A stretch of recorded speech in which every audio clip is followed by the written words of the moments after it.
That's just insane. He's younger than me. He looks like a grown-ass man. In all fairness, LeBron looked like a grown-ass man when he was 12. Right, that's Greg true. Oden looked like a grown-ass man when he was 12. But it's just like, what the hell? He's the youngest All-Star on that, starting All-Star on that team. He's younger than Durant. He's younger than Steph. He's younger than Draymond Green. Draymond would be the one I would question. He's younger than all of them. Clay is the second youngest, I think, at 28, and Draymond's like right around there too. It's absolutely bananas. Bananas. So then, glad we have that correction. But yeah, sorry. As I was saying, you got to talk about Bosh when you talk about the big three. That's LeBron's, first winning championship. So I think he's harder to leave out than Carmelo, because what did Carmelo really accomplish? And I mean, he got the greatest coach of all time fired. I don't know about the greatest of. Oh no, he was the greatest coach of all time, Phil Jackson. Oh well, not. I mean, he wasn't a coach, but he got him fired. D'Antoni. I was like, no, and now he's with D'Antoni. Don't think he's the greatest coach of all time. And now he's with our namesake's brother. Yes. Really quickly, I had a friend say to me, "Did you know that the name of your podcast is the same name as a basketball coach?" Yes, we do. Thank you for noticing. Anyways, continue on. But yeah, that's why I think it's easier to leave out Carmelo, because he got the Knicks to a semifinal. He had a championship team and squandered it. Well, I mean, I think if Amari didn't break his hand on a fire extinguisher, then they wouldn't have won the championship. No, they wouldn't have. But they would have gone against LeBron in the Eastern Conference Final. But so that being said, Melo, yes, he's won internationally, but so have a ton of players. And if you take him off that team, that's his saving grace. If you take him off that team, do they lose? I don't think so. I think the next man up is not that big of a downgrade that it brings the U.S. team far enough down to really affect things. So that's why I say he hasn't really accomplished a whole lot. Now, can he redeem himself if he goes to the Rockets and is a difference maker? No. Yes, I think he can. If he fucking sits on the bench and comes off and plays his ass off and becomes sixth man of the year, he could absolutely redeem his legacy. But that's what he needs to do. That's what he needs to get through his head. And that's what he needs to just accept, like the rest of the world has. He's going to spend the 29 to however many minutes he's on the bench staring at Mike D'Antoni. He can do that all he wants. He doesn't have the power to get D'Antoni fired anymore, so, whatever. Not when you sign a veteran's minimum. Well, whatever. But going back to the idea of him in the Hall of Fame, can you tell the story of basketball without Carmelo Anthony? Yes, you can. Can you tell it without Chris Bosh? I can make the argument, yes, you can. Can you tell the story of basketball without Dwayne Wade? Absolutely not. No, you can't. You have to. That's why, and D Wade makes Bosh harder to leave out. Again, that's why I don't think you can really leave Bosh out. Can you tell the story of professional basketball without LeBron James? No. Can you tell the story of college basketball without LeBron James? No. He didn't play a single second in college basketball. But you know what? One of the biggest stories in college basketball history is, what could Ohio State have done if they had LeBron? And we all know the answer to that. They would have won the national championship probably 4 straight years if he were there. That's how far ahead of everyone else he was in high school. Okay? So, for all the shit that I give LeBron, for all of the hatred in my body for LeBron James, I recognize his talent. You cannot tell the story of basketball without him. There are 3 people that I think you cannot tell even a single story of basketball without, and they are Bill Russell, Michael Jordan, LeBron James. It's always going to be the guy who has the most rings, the greatest of all time, the greatest of the superstar generation. Those are the three, in my opinion, the three big stories in NBA history. The guy with the rings, the greatest of all time, the greatest player in the greatest generation. So, Carmelo Anthony, I can leave you out of the stories. Mm-hmm. The only story that I can think of with Carmelo Anthony bringing the Knicks back to relevancy. Mm-hmm. That's all he did. But only for like a blip.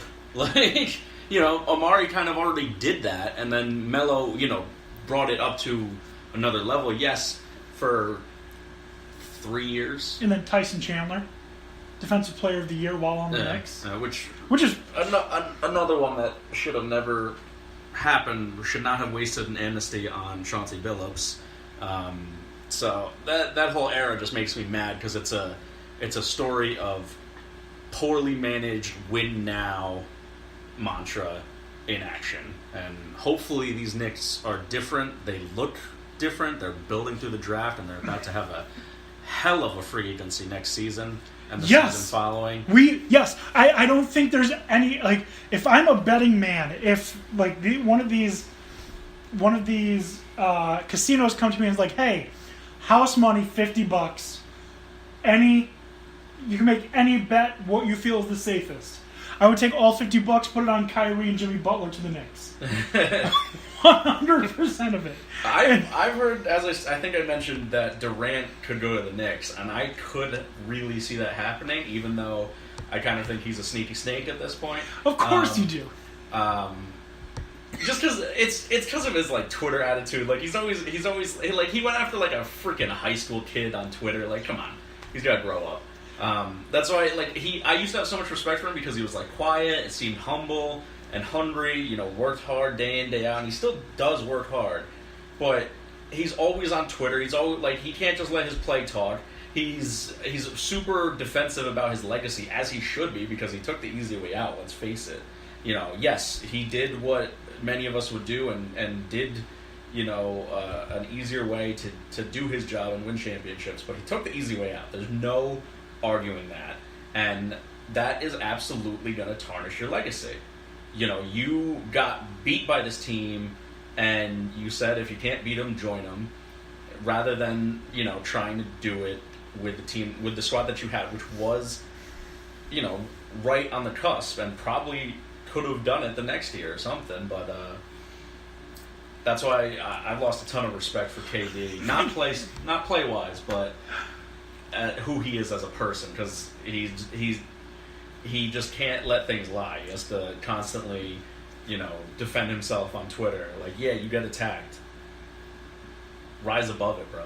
Think about this sentence I'm about to say. The Oklahoma City Thunder couldn't win a championship with Kevin Durant, James Harden, Russell Westbrook, and Serge Ibaka. How ridiculous does that sound? Well, it's not. Harden wasn't where he is now, and Harden and Westbrook don't really fit together. They both need to hold the ball too much. Yeah. And Ibaka got better since he left because he picked up, shooting a lot more. Now his defense was just elite. Oh yeah, but he could not. He could not really hit. He could hit from up to 10 feet out most. Now he's hitting threes. He's a lot better than he was, in my opinion. Serge Ibaka. You're just not going to really hear his name that much because he's not on a super relevant team. They're semi-relevant. They're relevant now. And we'll talk about that in a minute. So yeah, I'm not totally surprised that with Harden coming off the bench and him and Russ on the same team that they couldn't necessarily get it done. But they probably could have with another, I don't know, maybe another year they could have gotten past the Warriors. Possibly. But regardless, Kevin Durant, obviously still second best player in the world behind LeBron James. There's no one that can even... It's like LeBron is an A+, at a 100. If we were giving these guys grades, LeBron's a 100 without a curve, right? That would, in my opinion, would put Kevin Durant at a 96, 97. And then from there, I'd say probably the next would be like a 92. I'm thinking of this in terms of 2K, where you have a road to 99 and your stats. You have to build your stats to get there. And it's really hard to get from once you're at 90 to get higher than that. It takes way too much time, but that's another subject. So if we're ranking them, I would put LeBron at a 99. Even though he's probably starting, he's a little bit past his prime. This is still, it's tough to say that because he's still so good.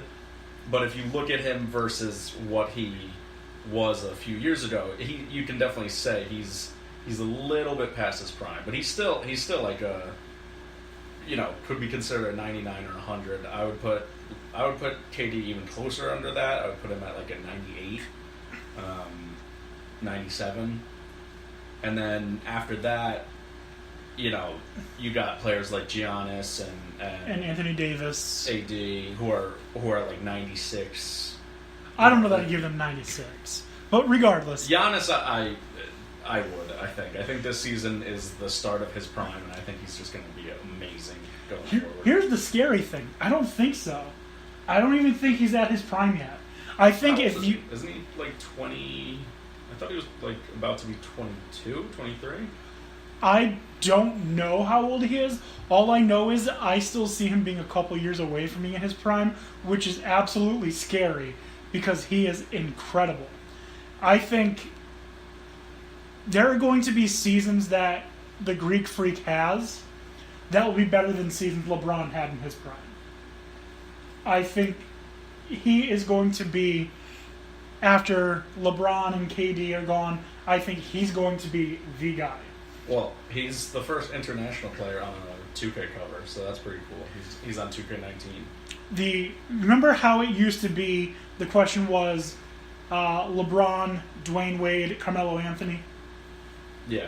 Well, I think it's going to be, in the future, KP, Anthony Davis, Greek Freak.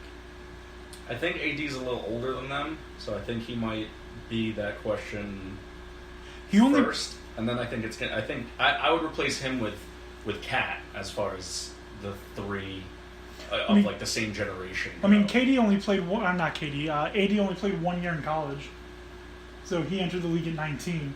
That was what, like 4 years ago. So he's 23. True. Yeah. So. I gotta check Giannis and. I know KP's like 21. Yeah. Did you see the photo of him going swimming? I don't think so. He was on a boat and he had this woman with him, and the internet was abuzz at her breasts.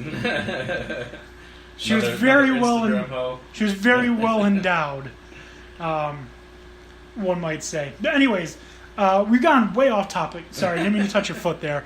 It's okay, I liked it. Ooh. The second NBA story is going to be the. Can I interrupt with some hilarious news? Sure. After two innings, the Nationals are beating the Mets 10-0. Interesting. After 2 innings. After 2 innings. And not a clue. You know how they say it's not fair to rank professionals with amateurs? That's why I didn't bring up Lon's GOAT. It's not fair to rank his professional with their amateur. So that's why. The second story is a story of just everybody being pissed off. The people involved being pissed off. The fans being pissed off. Me being pissed off. That's never good. No. So how much does a title mean? To the Raptors, it must mean everything. Because the Raptors have traded away the one player who ever wanted to retire as a Raptor to the Spurs for a player that won't be there past this season. Now, granted, that rental is a man by the name of Kawhi Leonard. And I think we all can agree Kawhi Leonard is freaking elite. Right? Mm-hmm. Yeah. Okay. Spurs have traded Kawhi Leonard for DeMar DeRozan. DeMar is pissed. Kawhi is pissed. Nobody's happy. There have been talks even of Kawhi Leonard sitting out the season. which would mean that the Raptors traded away their best player